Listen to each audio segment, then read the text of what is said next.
What are the scariest effects of schizophrenia that you have witnessed firsthand? Even when you think they're fine, you have no idea what's brewing in their head.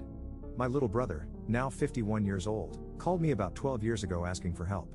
I live in Los Angeles and he was living in Toronto at the time. I took the first flight out that I could get. I had seen him a few years before.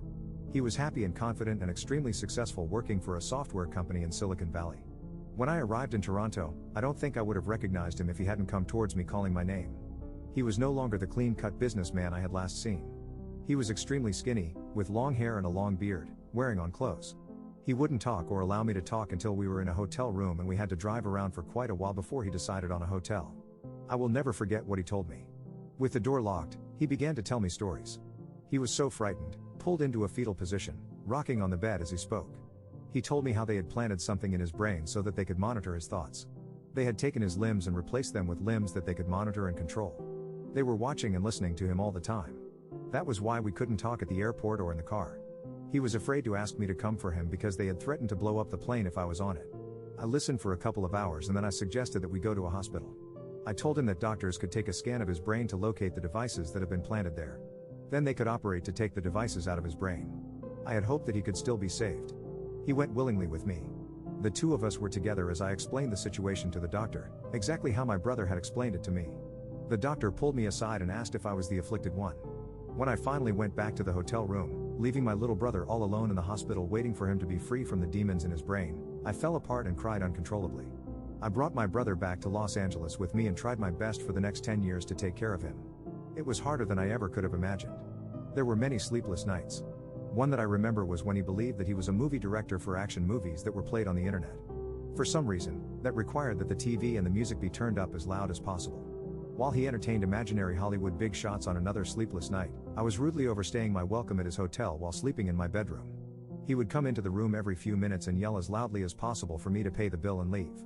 Because he needed the room for some out-of-town guests that were going to show up at any minute that night, I called the police. When the police interviewed him, he was calm and made me out to be completely unreasonable. The police believed him and asked me to leave the house. My house. I tried to explain, but they decided that it was a dispute that we should handle on our own. As soon as the police left, my brother locked the door and attacked me.